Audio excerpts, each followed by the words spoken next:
Hello, Star Citizens. Welcome to our new series all about ship components, where we help you understand the things you're putting into your ship, especially all those ones you just bought at Invictus, and what all the numbers mean. Hopefully, we can help you make some decisions about what you put in your ship. Remember, digital ships aren't imaginary. Digital ships are imagine-necessary. Every month we do a giveaway. This month's giveaway prize will be an MPUV tractor. To enter, subscribe to the channel, like or dislike a video, and leave a comment on a video from this month. For the full giveaway details, make sure you visit our Billionaire Ninjas Discord or our social media at Ninjas Leap. Today, we are doing a video on the basics of ship power plants, which is the main source of energy for the ship's components and anything else requiring power. Batteries are part of this discussion, but we'll be doing an updated video on those when more information is available. This is part of a series, so make sure you go back and watch our ship component basics video, or you might be missing out on some key information. So let's get started. We'll hop over to urkel.games/live/power-plants. So that is the website we're at. If you don't see it in a link, we use urkel.games to go through and talk about each part of the power plant, because that way you can go back to this site, you can follow along and be like, okay, that's what this particular thing means when I'm talking about power plants. All right. So the power plant actually sounds like a glorified generator, but it's more complicated. It's a structure that generates energy using a magnetic field and rotational force, whereas a generator is more of a converter for magnetic energy into electrical energy, and it would be a subcomponent of a power plant. Science lesson is over now. Well, there's a little bit more science that's coming in a little bit, but that's just to explain what these things mean. But really, let's just talk about the game and the primary purposes of a power plant in your ship. All right. So the first thing is power generation. The primary role of a power plant is to generate electricity. Then there's power distribution. The generated power is then distributed to various systems throughout the ship, including weapons, shields, engines, life support, other components, power management. Ship performance. A higher class power plant will generally provide more power, allowing for stronger shields, faster weapon recharge rates, and quicker acceleration. Component compatibility. Some components, especially high-end military grade items, require a certain level of power to function optimally. Then, of course, you can customize. Players can choose different power plants to suit their playstyle and ship build. A balanced power plant might be ideal for general purpose ships, while a power plant focused on weapon recharge could be better for combat-oriented builds. So let's get into the short descriptions of each category that you will see on Urkel for power plants. And we will start here with our manufacturer, okay? At this point, there isn't really a pure way to discern quality of parts for a manufacturer, but pay attention, because in the future, this might be a way of determining what class, grade, size, or quality to expect when you hear each manufacturer's name. Lightning Power Limited might end up being like low-grade, cheap power plants, and Juno Starwork might be grade A parts, but they might cost you an arm and a leg. So we have to look forward to what CIG will do next. Moving on to class. Now, we described this in another video, but it's what role the part is meant to fulfill. Moving on to grade. Grade, as you can see here, goes from A to D. At least it hasn't been confirmed that there were F-level parts. My guess will be that a F-level part will be something that was a D-level part that had to be repaired temporarily just to get you home. So that's probably why F doesn't exist, but I don't know. That's just something I'm speculating. So we shall see. But as far as grade is concerned, we went over that in another video as well, but it signifies the quality of the part.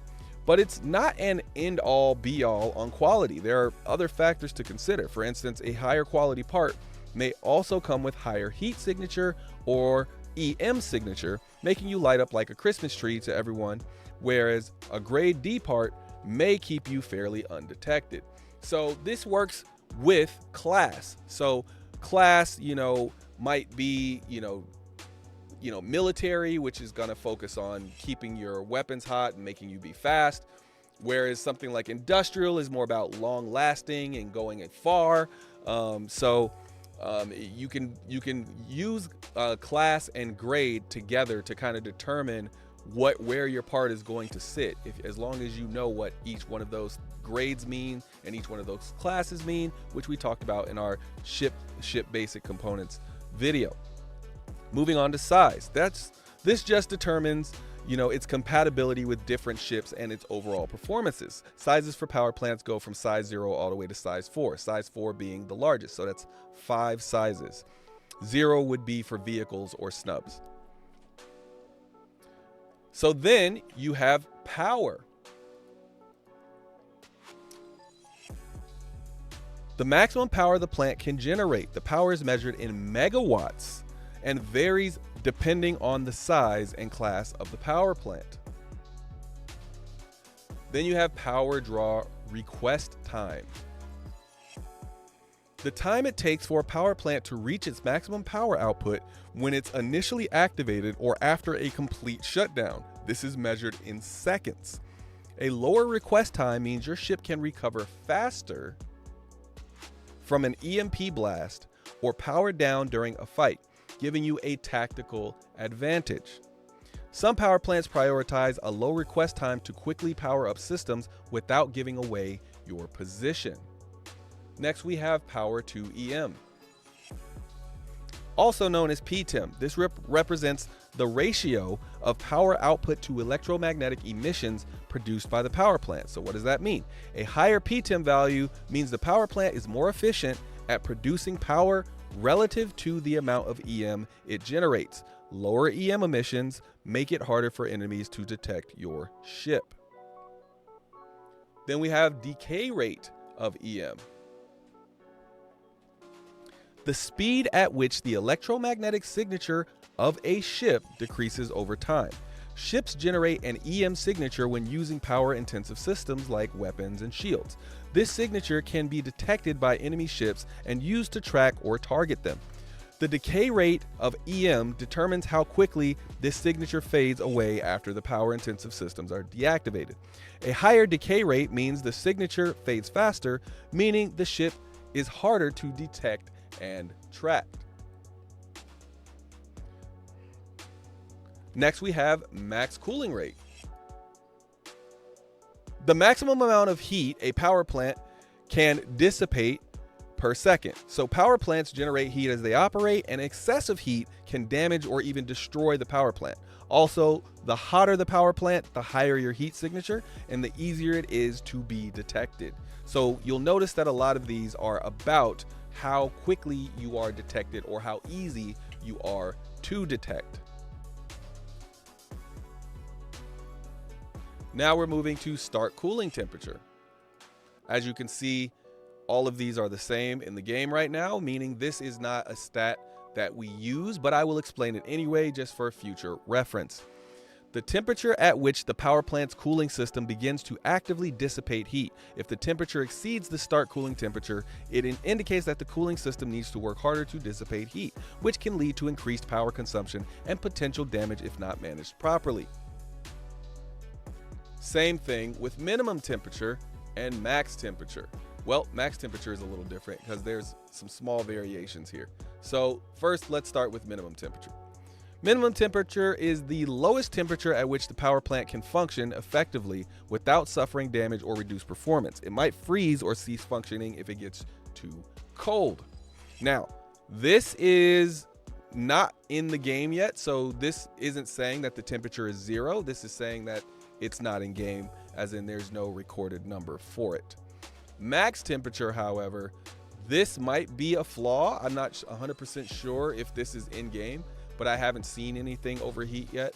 So I don't think this 450 versus 700 is relevant right now. I think it's kind of a placeholder number. But essentially, the max temperature is the threshold at which the power plant will begin to overheat. If the temperature exceeds this limit, the power plant's performance may decrease, or it may even suffer damage and eventually shut down or completely break. Then you have recovery temperature. So these are in-game, but they're not in-game as relevant. They're not, these numbers aren't relevant yet, but they will be in the future. So this is stuff that an engineer would want to know so that they can know you know, which parts are in the ship that they're going into. They could kind of debrief themselves on the ship, what the temperatures are, maybe keep some notes so that when things are getting high, they'll know when parts will break and stuff like that. Anyway, moving on. Recovery temperature is when a power plant's temperature exceeds its maximum temperature. It will start to overheat. However, when the power plant's temperature falls below the recovery temperature, it will start to cool down and gradually return to normal operating temperature. So this is kind of saying, what is your, this is a temperature that you can recover at, whereas if you go above this, you're not recovering. You have to wait until that temperature goes back down to the recovery temperature. Now we have the start IR temperature. Now this one is a little bit more relevant, but as you can see, there's only 2 numbers that it will possibly be at. So think about what you're seeing when you look at the 14s and what's related over here, and the 140s and what's related over here. All right, now let's explain what it is. So the start IR temperature, the initial temperature of the power plant when it is first activated or turned on. It represents the baseline temperature from which the power plant will start to generate heat as it operates. A higher start IR temperature means the power plant will begin operating at a higher temperature, potentially making it more prone to overheating if not properly managed. So again, look at the lower ones versus the higher ones. All right. Temperature to IR, also different.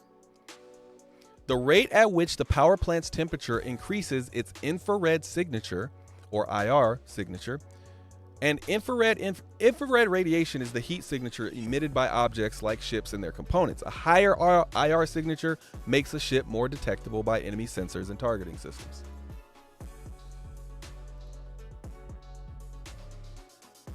Then there's the thermal energy base. Again, make your comparisons to what you see over here.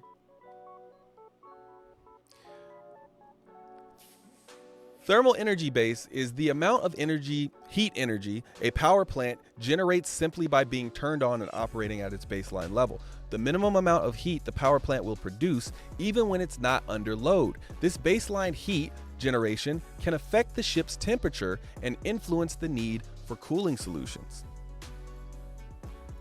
Then there's thermal energy draw. This is the amount of heat energy a power plant generates while operating. This is a measure of how much heat the power plant releases into the ship's environment, contributing to the overall heat load.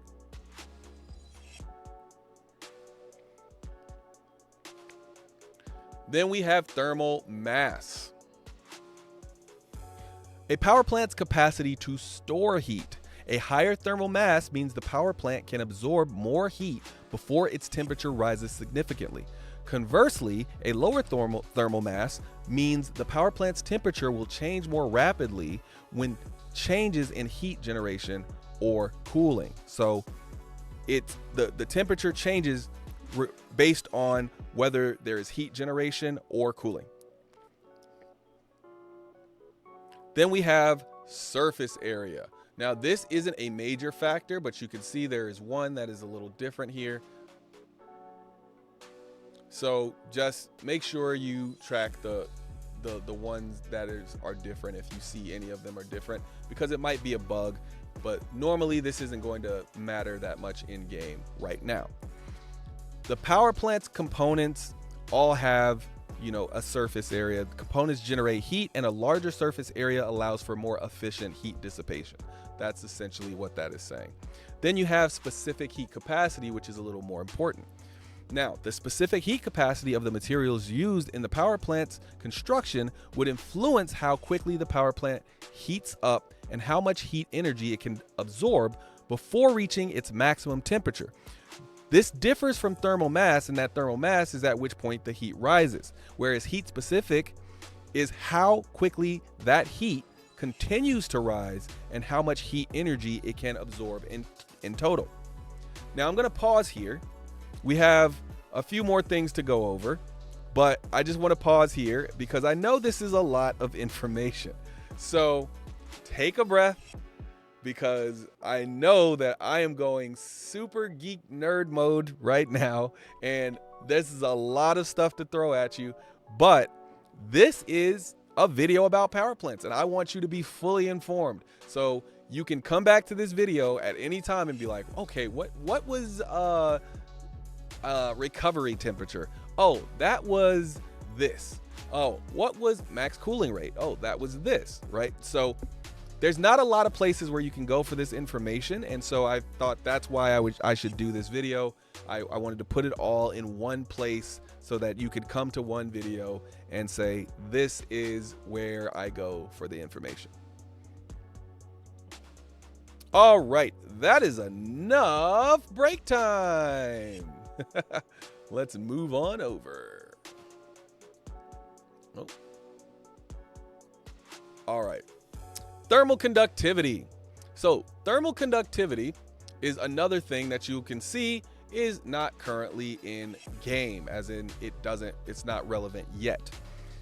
Thermal conductivity is high thermal conductivity, which means, well, basically if you have high thermal conductivity, that means heat can quickly transfer from its internal components to the surrounding cooling systems like coolers. With low thermal conductivity, heat transfer is slower. So if it's high, you can get away with a less efficient cooler. If it's low, you need a better cooler to pair with it.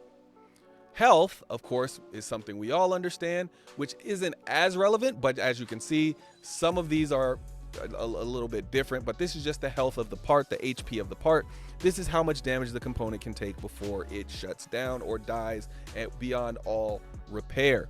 Now, then there's distortion shutdown damage. Now, distortion weapons are a type of energy weapon that disrupt and destabilize a ship's power systems. When a power plant is hit by a distortion weapon, it can overload and temporarily shut down, causing a power surge that damages the ship's shields. The distortion shutdown damage value indicates how much damage the power plant's shutdown inflicts on the shields. The damage is separate from the damage caused by the distortion weapon itself. So there's distortion weapon damage, then there's distortion shutdown damage.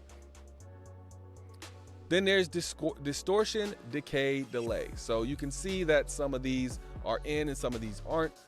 So it's not going to be super relevant, but as you can see, there's numbers here. So it may be bugged, it may not be, but here's what we have. Distortion decay rate is similar to decay delay. So it's similar to distortion decay delay, except this refers to how quickly the components return to normal rather than the point at which they begin to return to normal.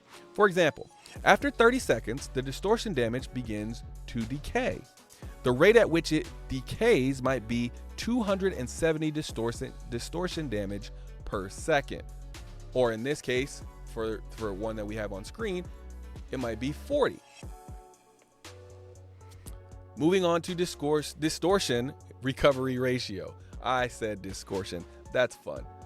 All right. And as you can see, distortion also, the distortion recovery ratio is also not in game. And neither is distortion warning ratio, but we're going to go over them anyway, just because we want this video to be full. Distortion recovery ratio. After the distortion damage decays, your power plant will begin to operate as normal again. The recovery ratio is how long it takes each of the other components to restore to normal after your power plant is restored, measured in seconds. For instance, a distortion recovery ratio of 0.50 would mean that it takes each part half a second to return to functional as normal. So if there are 10 components, it would take a total of 5 seconds for all components to be back online. This one is difficult to find information on, and from what I can ascertain, it seems like a statistic that has been retired. So I'm not 100% sure if it will make a return, but I want the video again to be complete. So I included a description of it anyway, just in case it makes a comeback. Now we have distortion warning ratio. Now, this is how long it takes your ship to show you visual or audio indicators when you are hit with distortion weapons. This is another one that is difficult to find information on, and it also might be a retired statistic. So I kept it on here just in case it makes a comeback, and now you know what it means. Then of course, here we have our base price, which is how much do these parts cost when we're in the game. So you can see we go all the way from 430,000 Alpha UEC all the way down to 43,000, and I will assume that those will change in the future. But that is it, ladies and gentlemen. Thank you for coming to my TED Talk. Well, this isn't a TED Talk, but you know, it's an Orlando talk. I saw that Space Tomato on the Info Runner said, "Thanks for coming to my tomato talk," and so I felt inspired. So shout out to Space Tomato. Anyway, that rounds out the video on power plants. Hopefully you understand enough to make an in-game purchase. If not, make sure you subscribed and hit all the notification bells and all that so you don't miss our power plant buyer's guide, which should be coming out maybe today, maybe tomorrow. We'll see how much time I have. But that's it for this one. Thanks for spending your time with us. I'll see you in the next one. Peace.